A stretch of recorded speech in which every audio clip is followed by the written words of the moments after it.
self-destructing sequence to open the video that won't be here in 24 hours. We're doing a stream to celebrate the anniversary of the channel. ARTV is now 11 years old, and to celebrate that, we're streaming today at 4 p.m. Eastern right here on this channel. Make sure you've got notifications on. We're gonna be drinking, possibly doing some other fun stuff, giving some things away, and also just taking it as an opportunity to reflect back on the channel. So 4 p.m. Eastern, I'll see you there.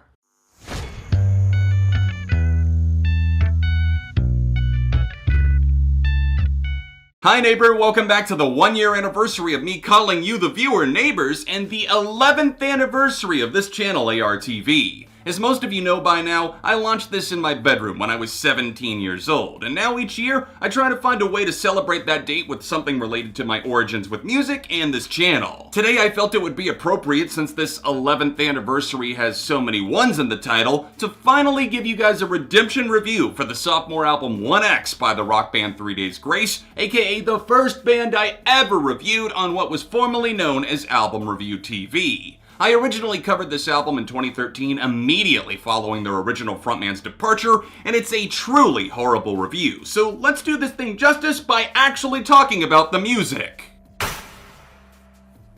Early career 3 Days Grace will always be a band I've got my blinders on for. I know they're not the greatest band of all time, and I know their lyrics are ridiculously cheesy sometimes, but I just do not care. I love a lot of that stuff, with this being their magnum opus in my eyes, easily the best thing that they ever did. While their debut self-titled album was really successful, this Howard Benson-produced record made them a hard rock household name in the mid-2000s. Benson was coming off of 2 huge wins with My Chemical Romance and the All-American Rejects, and he helped Adam and the rest of the band channel this dark energy surrounding his time in rehab into some powerful beasts that eventually became anthems for millions worldwide, including me. 13-year-old John from ARTV was spinning the singles from the self-titled album religiously before eventually getting one of my friends to burn the full CD for me just weeks before the new one was dropping in 2006. I liked it, but good God, I fucking loved 1X. I'd been hearing Animal I Have Become on the radio and TV and could not get enough of that angsty ambition that sells the entire song, so that meant I was saving my money and everything I was making mowing lawns so I could buy the album for myself.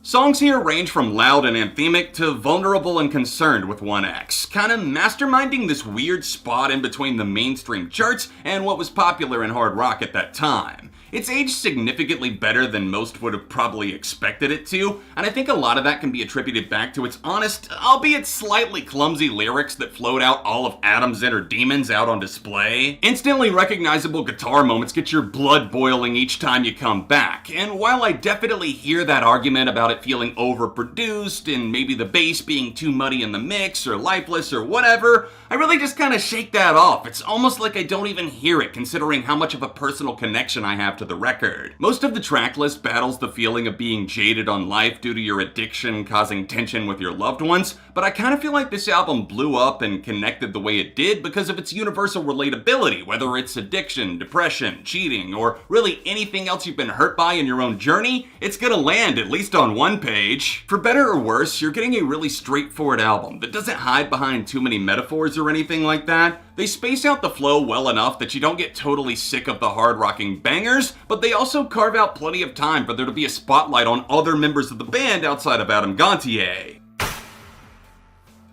1X is easily the best record 3 Days Grace has ever released. It's absolutely not perfect, definitely not from an objective standpoint, but even with my feelings intertwined, it's really not the perfect album that I used to boldly claim it was. That's not me backpedaling to say that I've totally changed my mind on a really special album in my life. It's more so just me allowing my mind to be honest with itself and admit that I can still appreciate the fuck out of what this record did and still does for me without totally being blinded by nostalgia. However, turning off your mind and rocking out is sort of like this beautiful thing for me. It's a beautiful wave that doesn't hit me often enough, but this is one of those albums that absolutely does it for me. The lyrics on something like Time of Dying, they flat out suck, but I still don't totally dislike the song. It's all about the guitars, Adam's overzealous vocals at the end, and just the overall bombast of that tune that leaves a mark. Life hits you with the lights out 1-2 punch sometimes, and it's okay to latch onto an album like that that's really gonna feel like it's speaking directly to you when you're stuck in that dark place. 3 Days Grace back up Adam's haunted head with a variety of hard scuzzy riffs, some blasting drums, and an atmosphere you'll hear and immediately know what band you're listening to. Criticize them all you want, but they made a name for themselves off of a very distinct rock sound, and those that fell for it hard.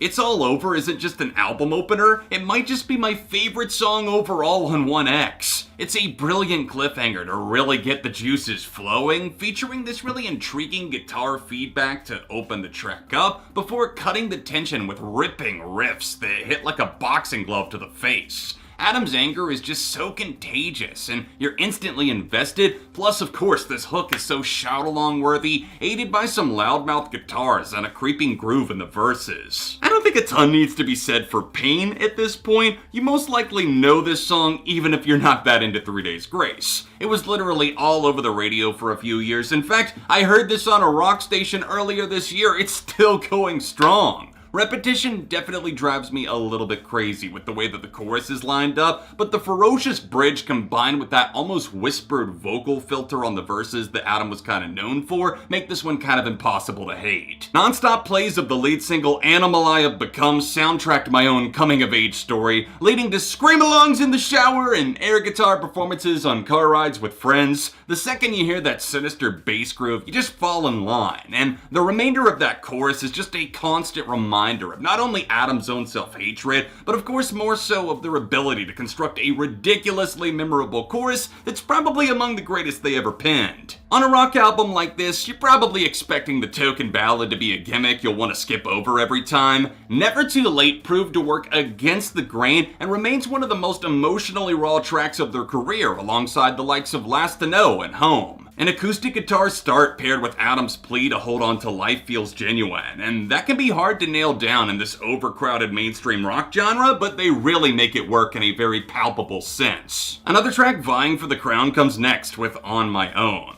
You can easily get caught up in thinking the first half is all just hit singles you've heard way too many times, but that ridiculously good opener along with this ace up the sleeve screams otherwise. For me, it's permanently tethered to age 19, being told to move out, and finding my own way to be around as an adult and on my own in life. It's not a bad thing because I did swim instead of just sinking, but I remember that feeling that everyone was doubting me, underestimating me, that I could pull this off, living on my own, making my own way. But I worked hard, I motivated myself with songs like this serving as the official soundtrack to that movement, and I love the rest of this song for what it is. Adam's vocal performance is one of the biggest highlights that you're gonna get on the entire record, and the choppy guitars really serve it up on the perfect platter. Now we arrive at the controversy, the hit song Riot, every WWE fan's wet dream and every music critic's worst nightmare, apparently. I think I'm supposed to hate this song because the lyrics are full of cliches and reek of teenage angst, but I'm more like indifferent than anything else here. I like the chugging riff and what tries to be this Molotov cocktail of anger that they're attempting to throw through a window, but I get it. The writing and the production, it's sort of dumb and definitely done before, and it does stand out as one of the weaker on the album. Dark daydreams fade in slowly on the effective deep cut Get Out Alive. Another moment where the full band shines because they hit you with a slightly updated take on their traditional sound.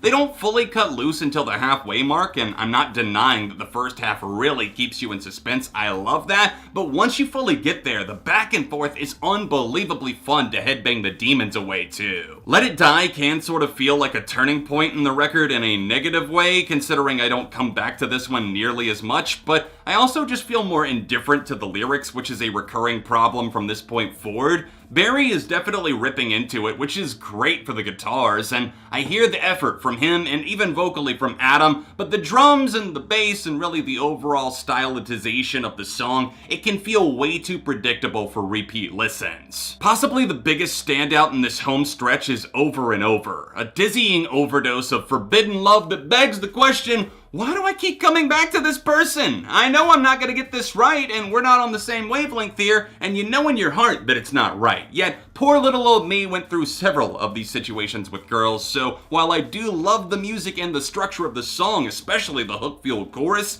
the lyrics, they're forever tucked away in a very deep, dark pocket of my heart that I'm always going to relate to. In an unfortunate case of killer verses meets bland, forgettable chorus, the Canadian rockers dropped the ball ever so slightly on Time of Dying. Don't get me wrong, I'll still jam out to it, but it's hard not to roll your eyes at the way he sings, "I will not die, I'll wait here for you." Those are really just not up to snuff, any way you look at it. But I suppose I'll forgive it, considering we're coming up on 2 more late-in-the-game winners to close out the album. Gone Forever isn't some classic for the record books, even by 3 Days Grace standards, but I do appreciate how bitter this one feels. I can get down with some of those petty lyrics occasionally, and while some have tried to argue that this could be a metaphor for his addiction, I just feel like you're gone forever, you're out of my life, I think so many of the surface level lyrics on the album would kind of beg to differ of the fact that this is a metaphor. It's probably just more straightforward about cutting someone toxic out of your life. Finally, we close out the album with 1X, the uplifting title track that actually went from being one I often skipped as a kid to a top favorite that I recognize as a really solid, exceptional album closer.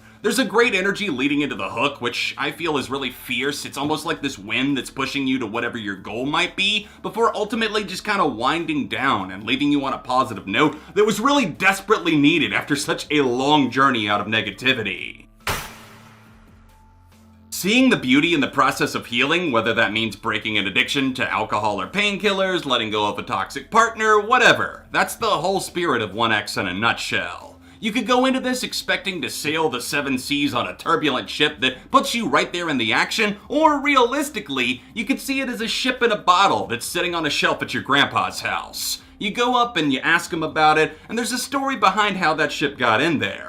It's passed on to a new generation just like that, and even though it looks like a simple little ship in a tiny little bottle, there's something else there that really hits you when you look at it up close. That's where I stand on the sophomore album from 3 Days Grace. It's not at all perfect lyrically or even musically, but it's also undeniably relatable and driven, making it that much easier to go back to all those years later. I see its flaws, but I accept it. I fully admit my bias, so I'm giving 1X a 4.5 out of 5. Thank you so much for your continued support, neighbors. 11 years of ARTV, absolutely insane, but I'm so grateful that I'm still here and that I'm able to talk about music for a full-time job. Be a good neighbor, like this video, and let me know down below, what was the first video of mine that you ever watched? You can catch last year's anniversary review by tapping right here, or tap here for another recent video that I'm really proud of. And if you'd like to donate to the channel to help things going forward, then hit the top link down below. Much love, and I'll see you soon for more right here on Album Review TV.